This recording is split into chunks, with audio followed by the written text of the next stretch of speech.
Mainam na itaas ang pangalan ng Panginoon, lalo pa nga ang mga tao ay may problema. Ang mga problema ay bahagi ng isang buhay na kumpleto at buhay na talagang makulay. James 4:14, why you do not even know what will happen tomorrow. And this kind of uncertainty is one of the realities of life that people have to live with. Na hindi natin alam na napakaayos ng lahat ngayon, biglang naiiba ang timpla ng buhay, nagkakaproblema. So dapat ang tao laging handa when we become down and out.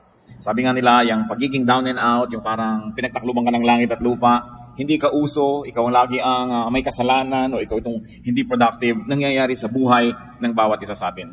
At dyan sa mga panahon na yan, nagiging napakahalaga ang pag-unawa natin sa salita ng Diyos at sa mga layunin ng Diyos sa ating buhay. Heavenly Father, thank you for today. Thank you, Lord, for giving us another day of life, for giving extension to this wonderful life that you allow us to live under your leadership. Patawarin mo kami sa mga kasalanan namin, O Diyos. Cleanse us from all our iniquities. Wash us with the blood of Jesus. Enable us to see you, to hold your hand, to hear your voice, to follow you. Palayain mo kami, Panginoon, sa mga kabigatan ng katawan, kabigatan ng isip, kabigatan ng kalooban, at nawa maging sa kabigatan ng espiritu. At kami ay makasunod sa inyong kagustuhan. Enable us, O God, to hear your voice from among the many noises that struggle and compete for our attention. We like to surrender our hearts to you now. May we be quiet before you, O God. May you speak in power and majesty, move in our midst, and always lift us up. Father, we seek you. We seek you and we came here, awaiting your blessing. In the name of Jesus our Lord and Savior, we pray. You do not even know what a day may bring forth. At kung ang lahat po ng tao ay mayroong pagkilala sa katotohanan na yan, hindi magiging lubos na sorpresa sa atin kung minsan na tayo inaabot ng mga paghihirap sa buhay. What does it mean to be down and out? The dictionary gives very simple meanings: to be destitute, to be impoverished, to be weak and incapacitated. At yan po ay nararanasan ng kahit sinong tao. Babae man siya o lalaki, matanda o bata, mayaman o mahirap, makapangyarihan o hindi makapangyarihan, nadaranasan natin yung tayo down and out. Yung parang pinagtakluban ka ng langit at lupa, parang hindi ka uso, wala nang puwang para sa'yo sa buhay na ito. Yung iba po na hindi nakakalampas sa ganyang negative feeling, kung minsan they even kill themselves. Or they become desperate and kill others. At dapat handa tayo sa ganyang mga uri ng panahon. What can we do and what wisdom can we glean from the Bible as to about what we can do when we are down and out? When you are down and out, acknowledge your situation. Accept your situation. Nothing can be changed without facing it first. Dapat tinatanggap. Yun po mga on denial, yun namang hindi nakakalutas ng kanilang mga suliranin.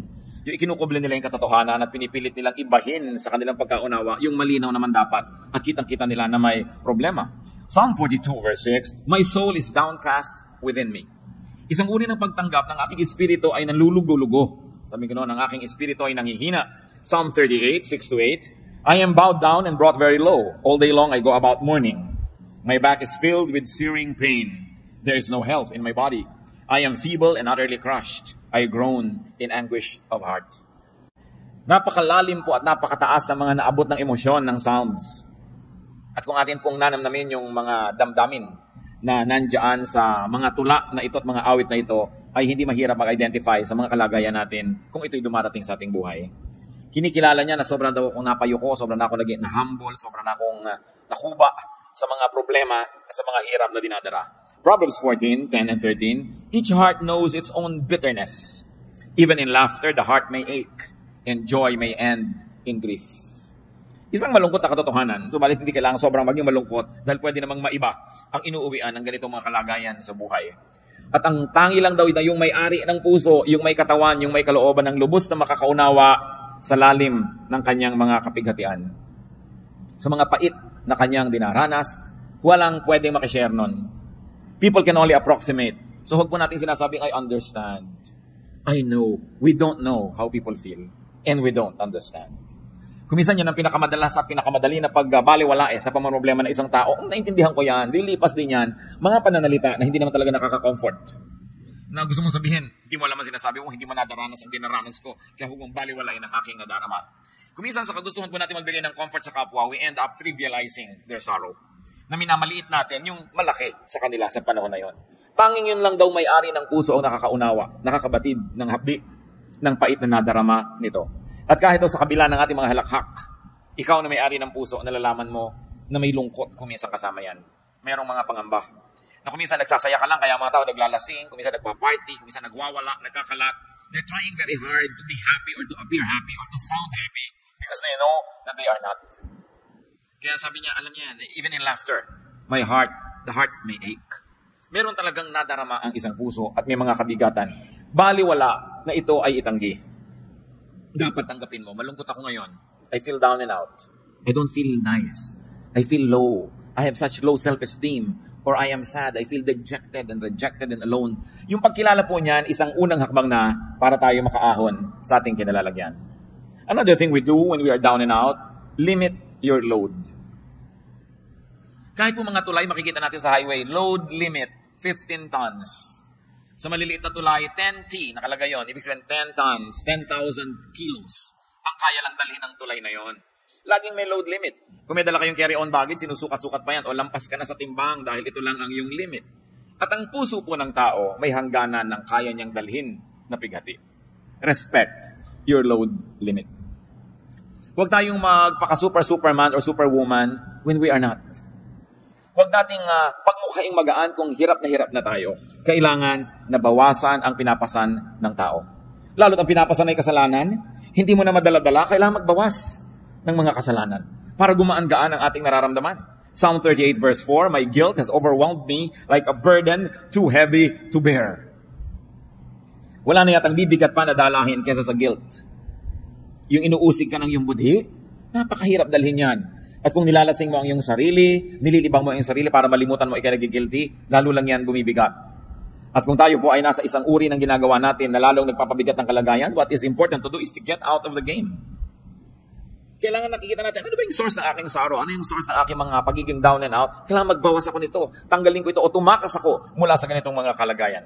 Ecclesiastes 11:10, so then, banish anxiety from your heart and cast off the troubles of your body. So sabi, kailangang pilitin mong bunutin mula sa puso mo. Yung mga nakatarak na mga balaraw, hindi yung ang lagi mo na lamang na idolo ay ang Mater Dolorosa, no, na mayroong 7 punyal na nakatarak sa kanyang puso. Tingnan mo naman ang facial expression. Di ba talagang nagkanda bigat-bigat na? Hindi dapat yun gayahin. Hindi dapat na napakarami mong pinapasan. May mga tao po kasi meron silang ganyan may messianic complex. They think that they are the saviors of the world. Papasanin nila ang daigdig. Pero merong kaya ang tao at merong hindi na kaya. Kung meron tayong activity na sobrang stress ang ibinibigay sa atin, stop. Have a break. Have a vacation from it. Kung meron tayong mga relasyon na talagang stressful, putulin, wakasan, o bigyan muna ng recess, bigyan ng break. Kailangan isara ang pinanggagalingan ng mga nagpapahirap. The Arabs have a saying, close the door that brings in the draft. Yun daw, pinto na pinapasukan ng ambon, ng hangin, ng ulan na isara. At bakit pinto? Kasi wala mga bintana ang bahay nila. No? Sa Arabian Peninsula, the architecture there, wala talaga mga windows. So, ang isasara nila, pinto, sa atin, bintana. At tayo kasi may mga media agwa, bihira tayong tinatamaan ng ulan papasok sa bintana, di ba? Pero sa kanila, basta umulan kasi hindi kasama sa plano ng architecture nila, pasok agad sa bahay nila. So sabi na, close the door that brings in the draft, even the wind that you don't like. Mga kapatid, kung sakasakali that you're feeling down and out, or you're about to feel down and out, i-identify nyo agad, saan nagmumula itong feeling na ito? Sino ang nagdadala nito sa buhay ko? Anong activity ko ang pinagmumulan nito? At agad-agad ninyong itigil, isara, bitawan, pagpaalaman dahil hindi marapat na patuloy kayong magdala ng load hanggang mag-break. Marami mga nagbe-break Kahit yung mga circuit breakers. May load lang dapat ang isang bahay na dinadala niya ng kuryente. Kaya tayo may fuse. Pag sobrang pumasok na kuryente, hindi kakayanin ng load, magtitrip ang fuse. Titigil sa pag-andar para i-protect yung bahay sa pagkakasunog. Ang katawan natin, may load yan ng pagod, kaya natutulog.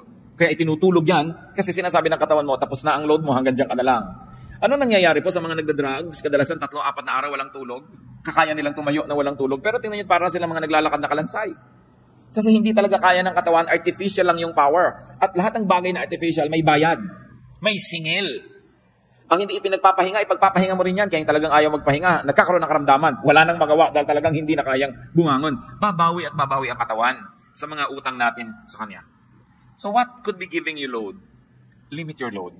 You have to be kind to yourself. Another thing to do when we are down and out is to share your burden. You not only limit your burden, but you also share your burden with a friend. To confide in a friend is very important. Napansin niyo po ba na kuminsan maihingan niyo lang ang problema niyo sa isang napagkakatiwalaang tao kahit wala siyang ibinigay na payo? Kahit hindi siya nagpautang, Kahit wala siyang ibigay na tulong, gumaan na. That's important to have friends. Friends divide our sorrow. And they multiply our joy. Kaya pag tayo po may mga dinedevelop na mga friends, una, we enjoy the friendship. 2, they enjoy our friendship. And 3, if you have not yet relied on that kind of friendship, you are just saving for a rainy day. Nakakailanganin mo isang kaibigan na pwede mong pagkatiwalaan, pagsabihan ng mga problema mo na hindi mo masabi sa iba, nakakagaan. Deuteronomy 1:12, but how can I bear your problems and your burdens and your disputes all by myself? Sabi, hindi ko kaya yan mag-isa. Kailangan meron akong kasama. Kailangan meron akong katuwang. Ecclesiastes 4:10, if one falls down, his friend can help him up. Kung wala kang ginawa kundi magyabang sa iyong kaibigan, magpa-impress, magpasikat, paano mong aaminin sa kanya ang iyong mga suliranin? Paano ka magpapatulong sa mga kabigatan? Kaya kailangan meron ka man lang isa o dalawang tao sa mundo na hindi mo ini-impress. Yung kung ano ka lang yun ang pagkakaibigan ninyo, hindi yung kung ano yung akala niya tungkol sa iyo. Kasi talaga pag naman problema na po ang tao, ang pinakamahalaga, yung may makakaharap ng tao, hindi mo kailangan magkunwari. Hindi mo kailangan magbalat kayo. And it is a gift of God to have at least one person like that in your life na maaamin mo ang mga ipinakakalihim-lihim mo sa buhay. At kung minsan, malaman lang niya yun at malaman mong alam niya, napakalaking tulong na sa iyong buhay. Ecclesiastes 4:10, but pity the man who falls and has no one to help him up. Hindi naman tunay na kahabag-habag. Friends can be angels, especially in difficult moments. And friendship in the Bible is very precious. Proverbs 17:17, a friend loves at all times, and a brother is born for adversity. Kaya daw may kaibigan, kaya tayo may mga kapatid, para sa mga panahon ng kagipitan. Bagamat dapat ang nagsasabi nun ay yung tumutulong, hindi yung nangangailangan ng tulong.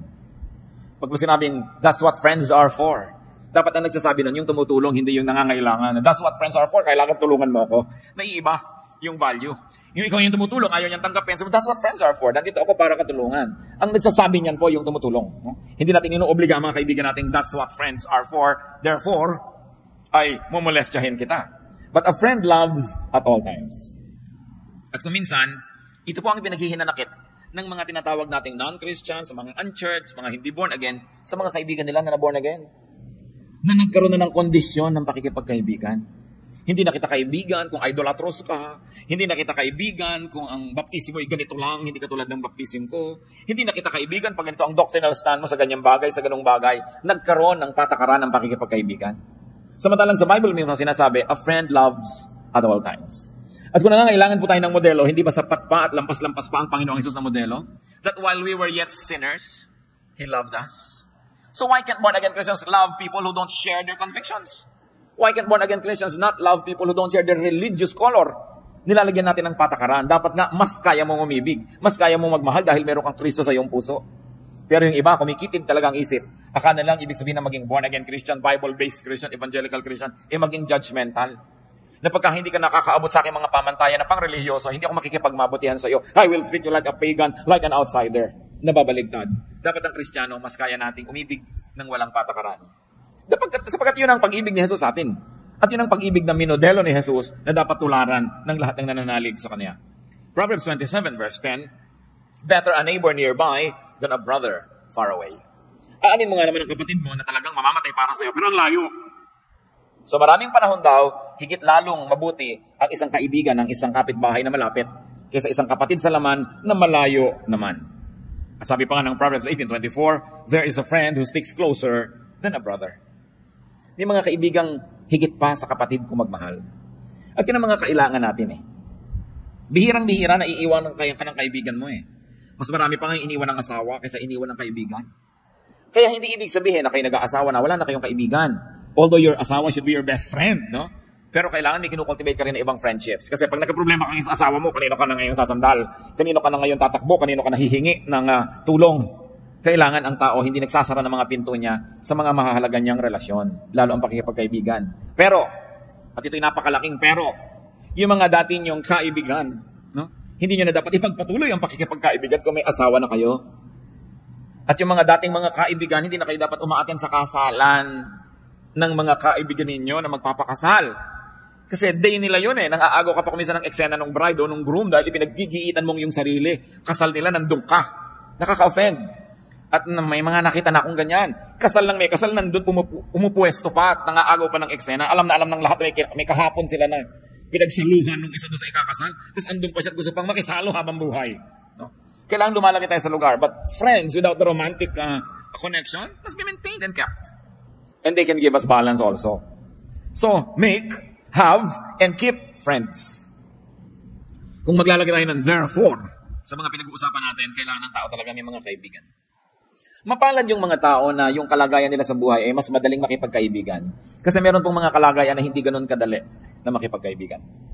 Hinihingi ng inyong kuminsan ng mga tungkulin na maging mailap kayo ng konti sa mga tao dahil may pinangangalagaan kayo na integridad ng inyong mga tungkulin. Pero mas higit na mapalad yung mga hindi kailangan gawin yon sapagkat mas madali sa kanila ang makipagkaibigan. What else should we do when we're down and out? Get and receive help, which is what we have been talking about anyway. Kailangan ang tao tumatanggap ng tulong.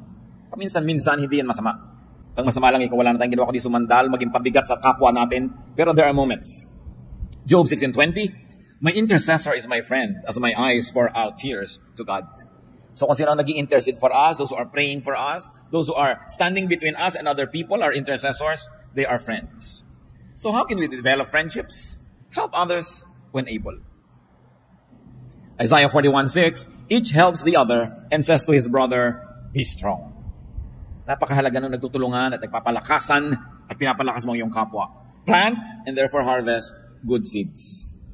Habang gumagawa tayo ng mabuti sa ating kapwa, dapat lang natin itanim sa ating isip na gumagawa tayo ng mabuti. Period. Pero alam din natin na ang Biblia rin ang nagsasabi na ang mga paggagawa ng mabuti, meron ding kakambal na pag-aani. Pero ang napakasarap po na isa-isip habang gumagawa tayo ng mabuti sa ating kapwa, ipag-pray natin, Lord, ito pong tinutulungan ko, nawa kahit kailan, hindi ko kailanganin ang tulong niya. Hindi dahil mayabang tayo, kundi sabi natin, Lord, i-bless niyo po ako na lagi na lang akong tumulong ng tumulong sa kapwa. Magbigay ng magbigay. Kahit hindi na dumating pa yung panahon ako ang sisingil, ako ang nangangailangan dahil total, lagi mo naman ako binibless. Hindi masamang prayer. Kasi na-check din ang ating mga intention. Kasi kung minsan, tulong tayo ng tulong, yung pala dahil matutulungan din ito ko later, investment lang. Napakaganda nung tumutulong ka lang dahil gusto mo lang tumulong. Pero kahit pa nga, hindi ganun kalinis lagi ang iyong kalooban, ang sinasabi sa Bible, pag may itinatanim, may inaani ang tao. So just always consider it. When you're doing good, you're just planting and planting and planting. If you are not able to harvest from the same person, the God of the Bible who says, what you sow you will reap, will see to it that you will reap it from somewhere else, from someone else, basta darating at darating aani ng itinatanim. Kaya napakainam po mga kapatid, na gawing policy natin sa buhay. Kung tayo'y matibay, at anong ibig sabihin ng matibay? Yung hindi tutumba ka na, matibay ka lang, nakatayo ka, humanap ka lagi ng matutulungan. Magtanim ka ng mabuti. Sapagkat sa paggawa natin ng mabuti sa ating kapwa, una, ikinalulugod ng Diyos. At kung nalulugod sa iyo ang Diyos, paano ka naman malulugi? Number 2, nalulugod din sa iyo ang iyong kapwa. At generally speaking, ang mga tao naman ay marunong tumanaw at makaalala kung sakaling ikaw naman ang mga ilangan. No? Bihira naman yung talagang lumilimot eh. So, meron ka rin dyan ng mga benefit. At pangatlo, tuwing tumutulong tayo sa kapwa, lumalakas tayo. There is something miraculous about helping people, that when you keep on helping people, you become stronger and stronger and stronger. So that when the same storm happens to strike you, you are now well-equipped. Not only to survive, but also to prevail. So plant good deeds. Galatians 6:7, a man reaps what he sows. Kung ano itinatanim ng tao, inaani. 2 Corinthians 1:3-4, praise be to the God and Father of our Lord Jesus Christ, the Father of compassion and the God of all comfort, who comforts us in all our troubles, so that we can comfort those in any trouble with the comfort we ourselves have received from God. Parang masyadong verbose, pero ang ibig lang sabihin, pag nagko-comfort ka ng iba, pag ikaw naman ang nangailangan, you will also be comforted. Either the people that you have comforted will comfort you back, or other people that you have not comforted will comfort you, or in any of the case, God will cause you to be comforted. Walang pagbibigay ginhawa sa kapwang nagigipit, walang pagbibigay tulong ang hindi sinusuklian ng langit ng gantimpala. What else do we do when we are down and out? Seek God. Madalas, yun lang pala ang dapat gawin kasi nagiging paalala ng kalangitan sa taong nakakalimot yung mga kanyang pagiging down and out. Sometimes feelings of inadequacy and failure, even ill health, danger, are just reminders from God that we are forgetting Him. At ipanalangin natin na hindi na kailangan natin ng mga dramatic reminders from God para lang tayo magbalik loob at maalala siyang muli. Dahil talaga namang 99.99% ang taong nagigipit, nagkakasakit, nagkakaproblema, biglang nagiging maka-Diyos muli. Biglang-biglang nagiging relihiyoso na naman. Biglang-biglang nagiging madadasalin at gustong ipagdasal din siya ng iba. Biglang nabubuklat uli ang mga inaanay na Biblia at biglang umaattend uli ng mga religious services na matagal na hindi sinisipot pag ang tao ay sobrang nagigipit. Kaya yung pagiging gipit din po mga kapatid, kung ang nagiging bunga ay nagbabalik loob tayo sa Diyos, yan man ay pagpapala. Pero ipanalangin natin, huwag na tayong dumating sa ganon, na talagang inilugmo ka, pinaluhod, binugbog para lang duguan kang bumalik sa pano ng Diyos. Dahil talaga ang tao, pagka wala nang maipagyabang, yun na lang ang huling gagawin magbalik loob. Humingi ng tawad at humingi ng habag. Napakasarap yung, ang ganda-ganda ng buhay mo, ang ginhawa, tapos ang lapit-lapit mo pa sa Diyos. Yung hindi ka na kailangan magkaroon ng mga panganib at hirap para lang lumapit muli sa Diyos. So pag down and out po tayo, isa rin dapat nating isipin, baka paalala to ng Diyos. Na sobrang na ako nagiging mayabang, sobrang na ako nagiging makasarili, o iniaasa ko na ang kaligayahan ko at ang ikabubuti ng buhay ko sa kapwa-tao ko lamang at nalimot ko na yung Diyos, that God is no longer in the equation. Psalm 121 verses 1 to 2. I lift up my eyes to the hills.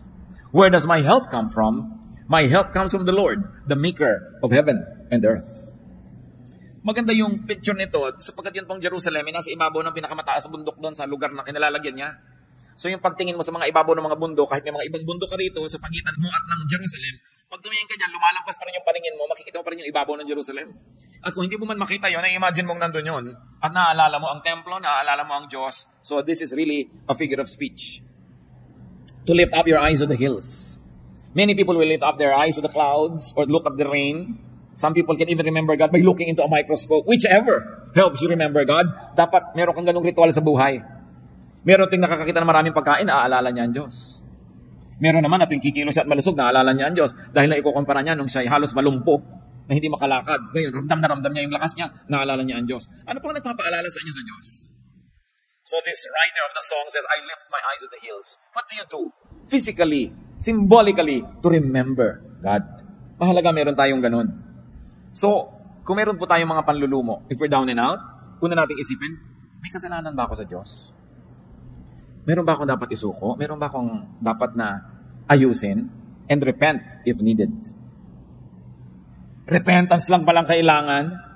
Pagbabalik loob lang sa Diyos, tapos bumalik na uli ang kanyang kalusugan, bumalik na uli ang kanyang kasiyahan. At kung hindi man bumalik yung kalusugan, hindi man bumalik yung kasiyahan o kayamanan, yung nagbalik loob ka sa Diyos, by itself is a prize. Hindi mo sasabing, Lord, nagbalik loob na ako sa inyo, o nasa na yung ginhawa, nasa na yung premyo, nasa na yung kayamanan. Sapagkat yung pagbabalik loob lang sa Diyos, mismo yun na ay isang gantimpala. Pero kadalasan may dagdag pa yun Kasi tayong mga tao, laging gusto nating may dagdag. Tuwing bumibili ka, laging gusto mong may dagdag. So dinadagdagan ng Diyos na nagbalik loob ka na by itself is a blessing. May mga kasama pa yan. Usually, nare-restore yung health, nare-restore yung negosyo mo, nagkakaroon ng kaayusan na inyong buhay, nakakakita ka ng mga nasusukat, nararamdaman na mga patotoo na ang Diyos ay nalulugod sa iyo. Ano pang nangyayari sa isang taong alam na alam niyang may kasalanan siya, meron siyang mali, nagkakanda ganyan na yung buhay niya dahil sa kasalanan niya, pero nagmamaang-maangan pa siya? Ano nangyayari? Psalm 32, verses 3 to 5. When I kept silent, my bones wasted away through my groaning all day long. For day and night your hand was heavy upon me. My strength was sapped as in the heat of summer. Then I acknowledged my sin to you and did not cover up my iniquity. I said, I will confess my transgressions to the Lord, and you forgave the guilt of my sin. Napakagandang patotoo ito. Inaawit-awit ng mga henerasyon ng mga mananampalataya. Sabi nung nagmaang-maangan ako, nung ikinubli kong aking mga kasalanan, itinago at pinagmukha kong hindi ito kasalanan, sabi, pati ang aking mga buto ay halos mga bulok. Nang hina. At yun po nagkakaroon ng mga sakit sa buto, ang makakapagpatotoo sa atin kung gaano kasakit ang sakit sa buto. Many of us have no idea kung gaano kasakit ang sakit sa buto. Sabi niya, my bones wasted away through my groaning all day long. At bakit daw? Dahil gabit araw, dinadaganan ako ng inyong kamay. Ano mangyayari sa isang taong dinadaganan ng kamay ng Diyos? Yun lang talikuran ka ng Diyos, napakalaki ng hirap yan. Yun lang hindi dinggin ang iyong mga panalangin, yung pangdaganan ka ng kamay ng Diyos. Wala kang susulingan. Hindi ko alam kung naranasan niyo ng madaganan, matulog kayo na meron isang kapambigas na nakadagan sa inyo. No? Isang kapambigas lang yun. Gaano kabigat ang Diyos? Kung tutuusin. So sabi, Habang ikinakaila ko yung kasalanan ko, habang nagmamatigas ako, habang pinagpipilitan ko yung akin, at ayaw kong sundin ang yung kalooban, yan ang nangyari sa akin. Dinaganan ako, pinisa, pinipi, no? Ng inyong kamay. Subalit, sabi niya, nung aminin ko ang kasalanan ko, at di ko na pinagtakpan pa ang aking sarili. Tinanggap ko ang aking pagkakamali at hiningi ng tawad. Sabi ganon, nung ako'y humingi ng tawad at nagbalik loob, pinatawad mo ako agad. At inalis mo ang bigat na nakadagan sa akin. You took away the guilt of my sin. Yun ang bigat eh. Napakabigat. Bakit yung bigat ng loob, no? Hindi mo naman matimbang. Kahit sumakay ka sa timbangan, ang bigat ng loob mo, hindi naman nakukuha ng timbangan yung bigat eh. Pero alam mong napakabigat. At alam mo na kung ang gaan ang kalooban mo na halos magsayaw ka palaka dahil ang gaan. So ang sinasabi dito mga kapatid, bakit naman natin pinapatagal yung bigat? Lalo't kung alam naman natin ang pinagmumulan ni kasalanan. Lalo't kung alam natin ang pinagmumulan ng isang negative attitude, isang maling pananaw, ba't hindi na lang isuko yan? Total, susuko ka rin dahil hindi ka naman mananalo, Diyos yun eh. Pinapatagal mo lamang ang pahirap sa sarili. Sabi, isuko yan. When I confess my transgressions, you forgave the guilt of my sins. Hindi nga hininga ng bayad eh. Confession lang. Aminin mo lang at magbalik loob ka. So what do we do when we are down and out and we have found out that it's because of our personal sin? Seek and receive restoration. Kailangan ibalik ang ligaya ng buhay, gaan ng puso, saya ng ating espiritu. Psalm 51:12, dalangin ng isang taong nalayo ang loob sa Diyos, restore to me the joy of your salvation and grant me a willing spirit to sustain me. Ibalik mo sa akin ang ligaya ng kaligtasan.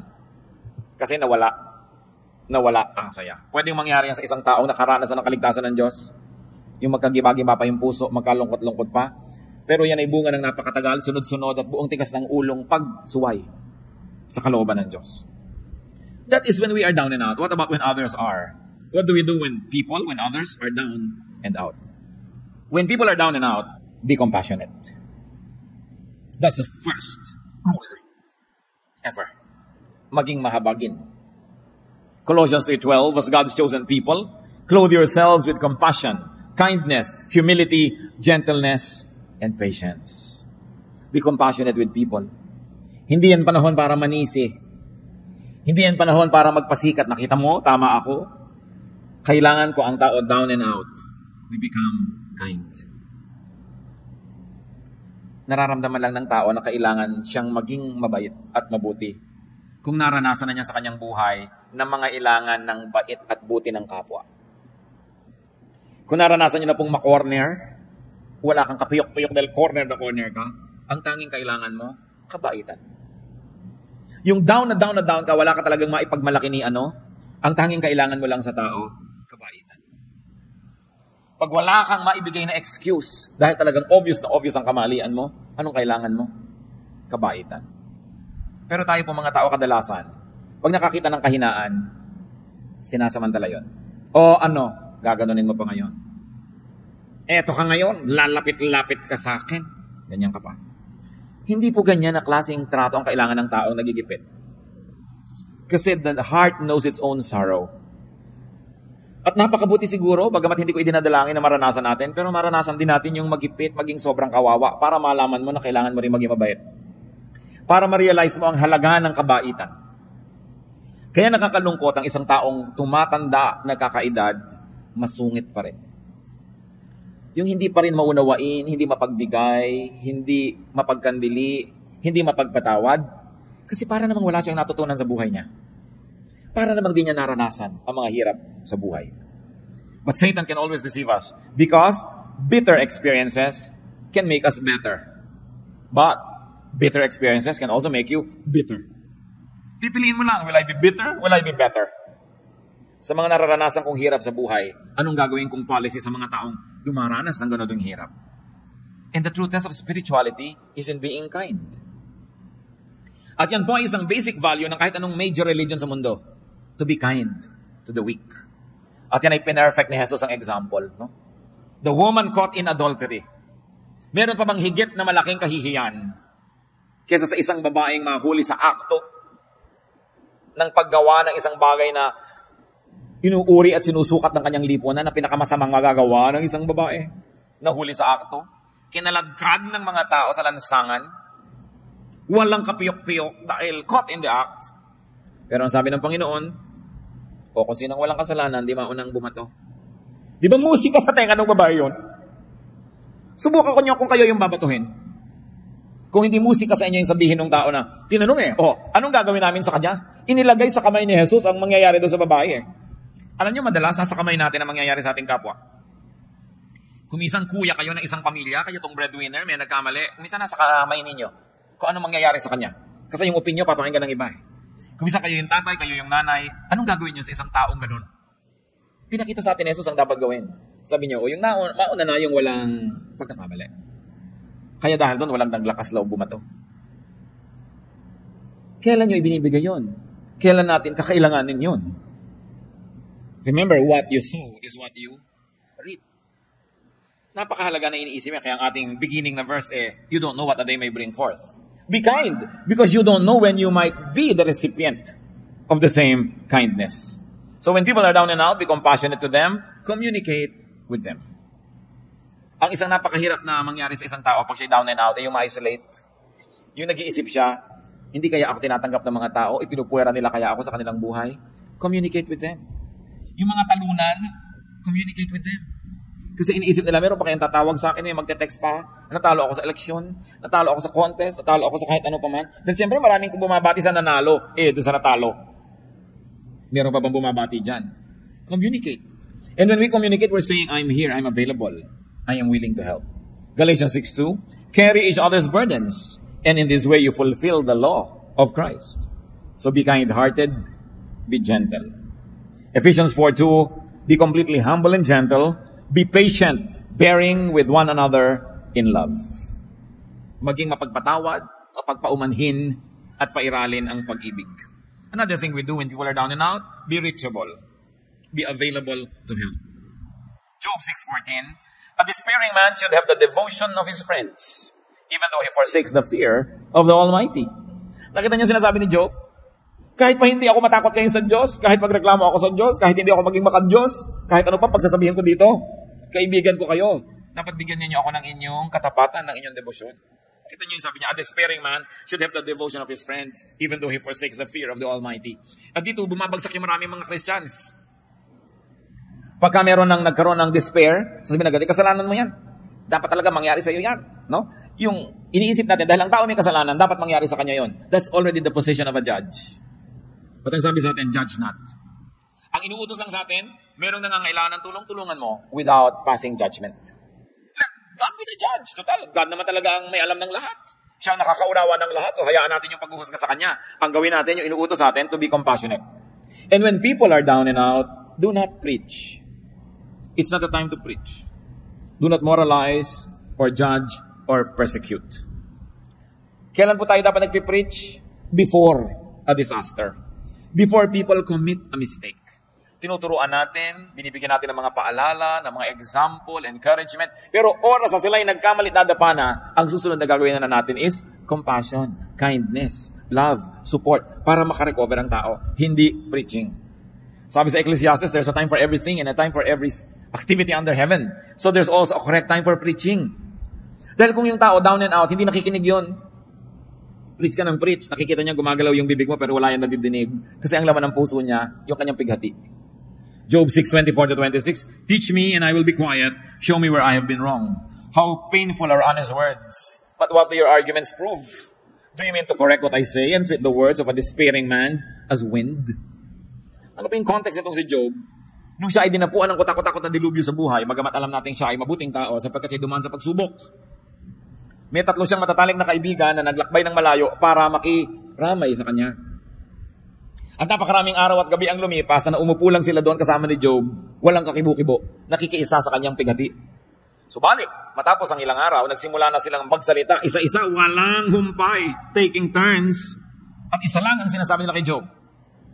Nagkaganyan ka, siguradong may kasalanan ka, aminin mo na. Yun lang ang sinabi nila, pagkahaba-habang poetry, basahin mo, ang daming mga stanzas, pero yun lang, hindi pwedeng magkaganyan ka kung righteous ka. Siguradong may mali ka. Anong malay nila? Alam natin because the Bible writers tell us that Job went through a trial. Anong malay mo kung isang tao very righteous pala and going through a trial? Ba't mo i-judge? Kaya sabi nitong si Job, Napakasakit na inyong mga salita. Ano ba ang gusto nyo gawin yan? Ituwid nyo lahat ng mga sinasabi ko at baliwalain nyo ang lahat ng aking mga pangangatwiran. Ang ipinagpipilitan ninyo, dapat mangyari sa akin to dahil meron akong kamalian. At marami po ko alam mga kapatid. Mga Kristiyan na naman. Pupunta sa may sakit na malubha. Kawawa ka naman sister, ito ang pinya, o ito ang ganito, ito ang ganyan. Mamaya, sister, baka naman may dapat kang i-confess. Wala, bakit ka nakaganyan? Kung hindi ka may kasalanan. Mamaya talaga inuusig-usig na niya yung nakahiga doon. Mabuti pa, di na lang siya dumalaw. Kasi, kung totoong may kasalanan yung tao, hindi na siya kailangan paalalahanan. Alam na niya yon. At kung kayo may sugat, gusto niyo bang dinudot-dot po, may sugat ka, ito yung sugat mo, didiin mo pang ganun. Hindi mo kailangan yun, sensitive ka na nga. Ang kailangan mo ay kabaitan ng tao. At hindi ko man naging mabait sa'yo, ay magpapalusot ka na sa Diyos. Lalo ka nga nagigilty kung mabait yung kaharap mo, di ba? Kung hindi ka inuusig, mas nagiging defensive ka nga, kung usig siya ng usig. Siyempre, offensive siya, defensive ka. Pero kung walang offense, there'll be no need to be defensive. And people can be more open to the ministration of the truth. So, if people are down and out, it's not a time to preach. Mga kapatid, kung magpipreach kayo sa isang taong nagkamali na, ibig sabihin, hindi kayo nag-preach bago siya nagkamali. Ibig sabihin, marami kang pinalampas sa pagkakataon, doon ka dapat nagturo, doon ka nagbigay ng patotoo, doon ka nagbigay ng example. Pinalampas mo, tapos ngayon kapag magtuturo kung kailan nagkamali na. It's not a time for that. Although, I believe that there's a time for another preaching. There is a time for another reminder, but not during the moment of crisis. Because the person will not be mentally and emotionally receptive to you. What does he do when people are down and out? Be discreet. Be silent. And be tasteful in helping others. Lalo yung mga counselors, you must never talk about your counselees. Except, of course, in a clinical record. Because some groups, churches, have clinical records of counseling. It's also one way to monitor what kind of counsel the people get. It's a way to monitor what kind of counseling the counselors dispense. So some records are kept, but identities are kept secret. Kailangan discreet ang tao. You don't drop names that you help. Matthew 6:3-4, but when you give to the needy, do not let your left hand know what your right hand is doing, so that your giving may be in secret. Then your Father who sees what is done in secret will reward you. And that goes for giving advice, for giving help. Hindi na natin ipinamamalita ang ganyang mga bagay. Tahimik lang tayo. Napaka-importante na ang tao, discreet. Hindi matabil, hindi madaldal. Lalo't kayo ay nasa mga service-oriented work. Kung kayo halimbawa yung nagre-retoke ng muka, yun ang inyong hanap buhay, may nire-retoke ka ngayon dito, kung sasabihin, si ano nga, nire-retoke ko yun eh. Si ganito, nire-retoke ko. Dahil hindi ka pagtitiwalaan ng nire-retoke mo, hindi, ipamamalita mo rin pala siya. May mga taong ganun, hindi marunong mag-keep ng mga names. They are just too glad and too foolish to blurt out sensitive information. So it's important to be discreet when you are helping. When people are down and out. Kaya po yung iba, kahit nasasabog na ang dibdib, hindi makapagsiwalat at hindi makapagbulalas sa takot na idaldal nyo. Pero kung tayo lang ay napagkakatiwalaan at napapatunayan natin sa kapwa natin na pagkakatiwalaan tayo, kung dumating ang pangangailangan na kailangan nila ng mapagkakatiwalaan, lalapit sa atin, it's a great, great, great gift that we could give to people. I will place that among the top 3 gifts that you could give to others, that they trust you. And if you're really trustworthy and they trust you, can you imagine what kind of gift you give them? You assure them that they can trust you and they can share things with you. Anong luwag ang maibibigay natin sa tao? Anong uri ng ginhawa ang maibibigay natin kung tayo na pagkakatiwalaan? And of course, what else do you do when others are down and out? Of course, pray for the person in need. James 5:16, therefore confess your sins to each other and pray for each other so that you may be healed. The prayer of a righteous man is powerful and effective. So ipanalangin ang mga tao who are down and out. Avoid talking about them. Napakadaling matukso na pag-usapan ang mga hirap at ang mga crisis ng kapwa. Pero dapat ipanalangin kaysa pag-usapan. Helping and being helped are parts of life. Kailangan tayo ay humble enough to acknowledge that we need help and kind enough to extend it. Be humble when down and out. Yung iba naman down and out na mayabang pa. Hindi tuloy tulungan ng kapwa. Gusto pa ng kapwa tuloy makita lalo pa siya magkabuwal-buwal para maging humble. So be humble when down and out. Be humble when not down and out. In fact, be humble when strong. Because you don't know what a day may bring forth. Life is a mist. Life situation can change in an instant. Proverbs 27:1, do not boast about tomorrow, for you do not know what a day may bring forth. Ano ang magandang pamantayan kung paano tayo makikitungo sa mga down and out? Simple lang mga kapatid, kung paano nyo kayo gustong pakitunguhan kung kayo ang down and out. Ganun lang. Paano nyo itatrato yung mga anak ng kapwa nyo na nagkamali? Simple, paano nyo gustong itrato ng ibang anak nyo? Kung yung anak nyo ang nagkamali. Paano nyo itatrato yung mga nadapa? Simple, kung paano nyo gustong maitrato kung kayo yung madapa. Be kind and gentle. Be ready to help and be willing to be helped. Aming Diyos, salamat sapagkat kayo yung Diyos na nagtuturo ng mga maraming mga practical na bagay sa buhay. Na bagamat ang buhay na ito ay maaring mapuno ng mga hirap, mga pagsubok, pasanin, hindi naman nawawala ng tulong na available from you and from your teachings. Turuan niyo kami, Panginoon, na maging mabait sa aming kapwa, maging sa aming sarili. Magbawas kami, Panginoon, na nagpapabigat sa aming buhay. Turuan mo kami ngayon, Panginoon. Yumuko tayo sa presensya ng Diyos. I like to pray. I am moved by the Spirit to pray. Nais ko ipag-pray ngayon ang mga kapatid natin sa ating pagbubulay-bulay at pag-iisip. Lalo naging malinaw sa inyo na meron kayong mga pabigat sa buhay na kayo rin naman na may kagagawan. O kung di man kayo ang diretsyohang may kagagawan, pinapayagan nyo kasi kaya kayo nabibigatan. Pero ngayon, gusto nyo na gumaan ang inyong dala. Kung ngayon nagpapasya kayo, natitigilan nyo na ang paglalagay sa sarili nyong likod ng mga pabigat o kaya di na kayo papayag na pabigatan pa kayo ng mga iba o ng mga sitwasyon. I like to pray for you. We'll ask God for strength and we will ask for God's help that you may be able to do the right thing to do to limit your load. Kung kayo ito, kasi sabi niya, ako'y may kagagawan kung ba't marami rin ako mga dalahin, pero ngayon gusto kong gumawa ng commitment na gagawin ko na kung ano ang magagawa para mawala ang pabigat na ito. You want to make that commitment, we'll ask for strength, we're going to pray. Salamat sa Diyos dahil kumikilos siya sa ating mga puso. Para ano pa dinig mo ang salita ng Diyos? Dala mo na naman ang dala mo mga pabigat, parang walang narinig. Parang hindi tinablan ng salita ng Diyos. Hindi nakakahiyang sabihin sa Diyos na Diyos ko, responsible din ako kaya marami kong dala. So ngayon sabihin ko, Lord, with your help, titigilan ko na, ayoko nang payagan ang ganito mga bagay. Hindi na ako lilikha ng sarili kong mga pabigat o kaya pipigilan ko na ang pagpapabigat sa akin na gawa ng iba. Heavenly Father, gumawa po kayo, Panginoon, na isang himala. Bigyan nyo ng kakayahan ang mga anak mo na gawin ang dapat gawin.